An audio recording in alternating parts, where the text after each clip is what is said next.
Hi there, friends.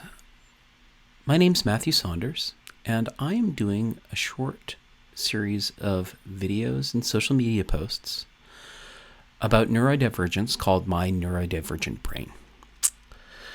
This is the fifth in that series, and it is called Motivations. I'd love for you to subscribe to my YouTube channel and follow me on Twitter.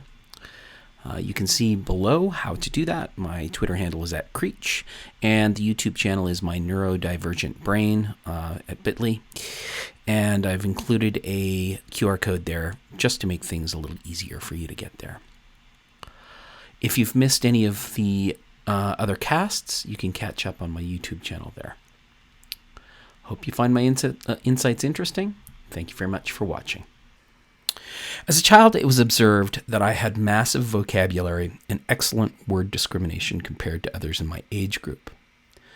My verbal IQ was scored in the 99.8th percentile, and my overall IQ was in the 98th percentile.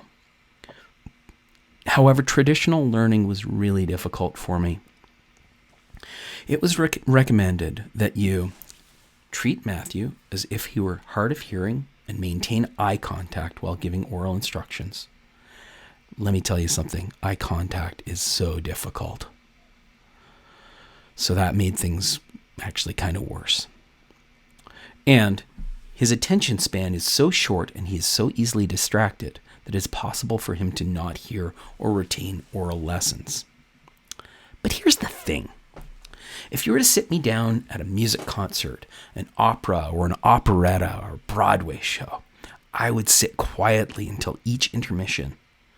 And then I was a little bit crazy, but once we got back in the seats, I was consuming every single minute until the end of the show. So you see, I was able to pay attention, but I wasn't able to do it in a way a teacher in the classroom might desire. My mind was quick to sort out problems, and I could focus, but I could only focus on one thing at a time, and often obsessively if it was something that interested me. And this is still true to this day. My handwriting was atrocious. I would scramble letters up, and I had a hard time writing letters in the correct direction. And at that point, my parents were told to prepare for the fact that I might never learn to read or write. That report, though, of an extremely short attention span, it really wasn't correct. I needed the proper motivation.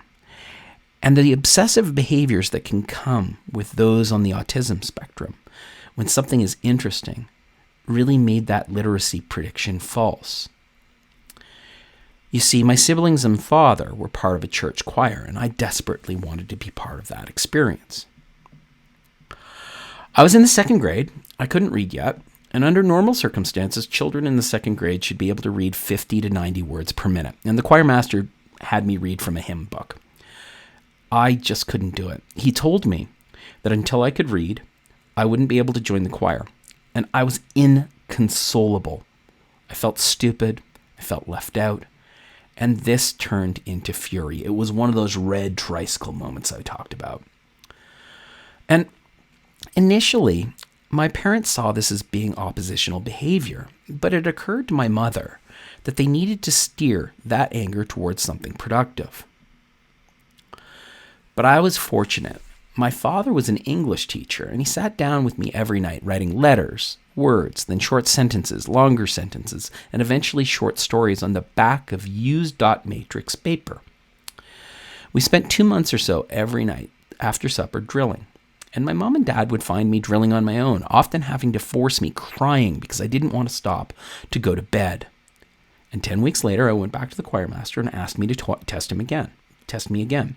And he was incredulous because I'd done so badly less than 3 months earlier. After that test, he invited me to join the choir.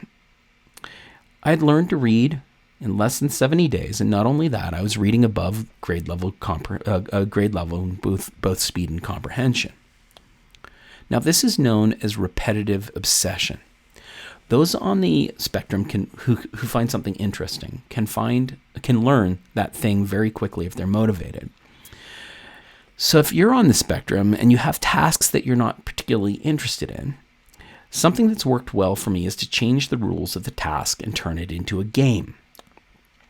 When you're working with somebody on the spectrum, young, old, or in between, a really good tactic is to figure out what amuses them, challenges them, interests them.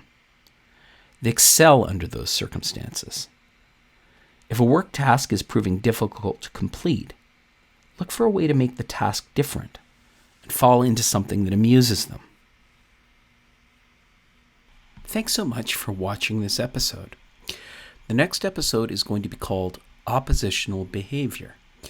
And I hope that you take the time to watch it. Thanks again. Take care.